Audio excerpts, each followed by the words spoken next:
All right, so we're going to look at 3 examples of people in the Bible who believed but also doubted. Number 1, we have King David. King David in Psalm 22, he said, my God, why have you forsaken me? Why are you so far from saving me, so far from my cries of anguish? My God, I cry out by day, but you do not answer, by night, but I find no rest.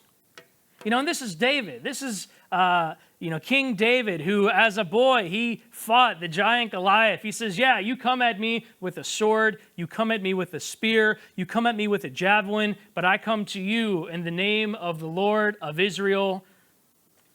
And then he killed him, right? He just got him right in the head. He went for the head. But here, David, later in life, he feels alone. He feels abandoned by God. He's going through a hard time. He doesn't see where God is in this hard, rocky time of his life.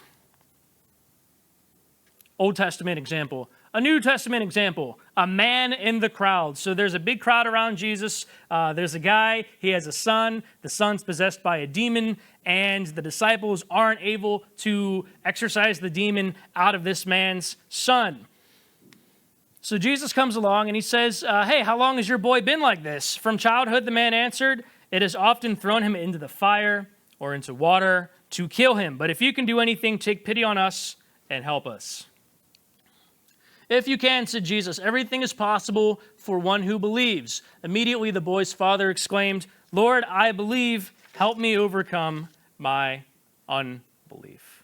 I'll say it again. Lord, I believe, help me overcome my unbelief. Well, thanks for saying it along with me. At first I was like, why are they doing that? Okay, and that's the struggle right there, right? I have prayed those words many times when, something is maybe silly is like, oh, I just went through a breakup and yeah, I'm 17, but I thought I was going to marry this person one day. And I was like, God, I don't know what you're doing with my life. It's ruined. I believe you're there. I believe you have a plan for my life. I don't understand where this direction you're taking me on. Help me, Jesus. Help me to overcome my unbelief. I can stand in my own way. I need your help, Jesus, to get through this. So if there is just one example, one proof that faith and doubt can exist together, it is Mark 9:24. His son gets healed by Jesus in the next verse. Number 3, doubting Thomas himself.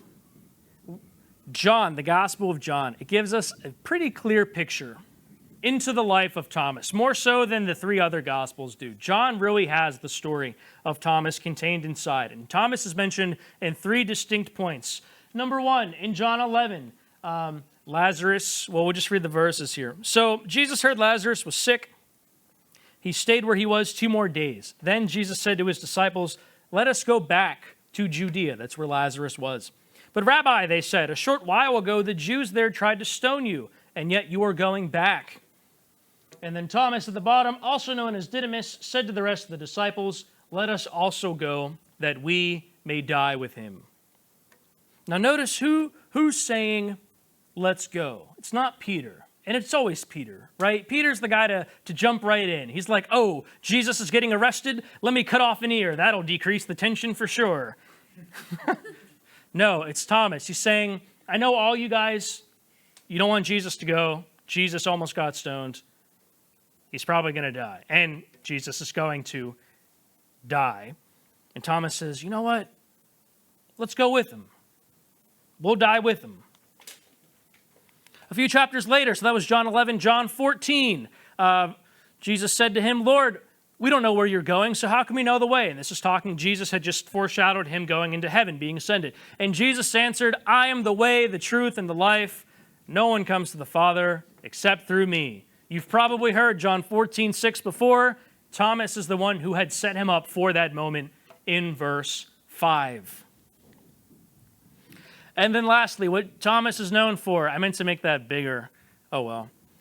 Thomas, also known as Didymus, one of the 12, was not with the disciples. This is on Resurrection Sunday, Easter Sunday, when Jesus came. So the other disciples told Thomas, we have seen the Lord. And Thomas said to them, unless, as you had mentioned, do many things, unless I see the nail marks in his hands, put my finger where the nails were, put my hand into his side, I will not believe. A week later, his disciples were in the same house again, and Thomas was with them. Though the doors were locked, Jesus came and stood among them and said, "Peace be with you." Then he said to Thomas, "Put your finger here. See my hands. Reach out your hand and put it into my side. Stop doubting and believe." Thomas said to him, "My Lord and my God." Oops. Thomas said to him, "My Lord and my God." And so this is, as you had mentioned before, this is where the story of doubting Thomas has come from. You know, and with, what was I going to say? In his defense, he wasn't there. Like I know, I take this very personally because my name is Thomas, but bear with me for just a moment here. This is not just like because my name is Thomas. But think about it. Thomas is ready to die with Jesus. Jesus dies on the cross. Everything Thomas was like ready to commit his life to kind of seems to have come to an end. Thomas isn't with the disciples whenever Jesus shows up the first time. And he's not in hiding because the disciples know where to find him to tell him, "Hey, we've seen Jesus." He just wasn't there. But he goes with them the next week when they're all meeting. So sometimes I picture him as like he's a man so committed to the cause that when his whole viewpoint during Jesus' death had shattered, it just caused him a lot of heartbreak. And he didn't want to just surround himself with all the people he had spent 3.5 years with during the time of Jesus' ministry, going around preaching, healing people, all those things.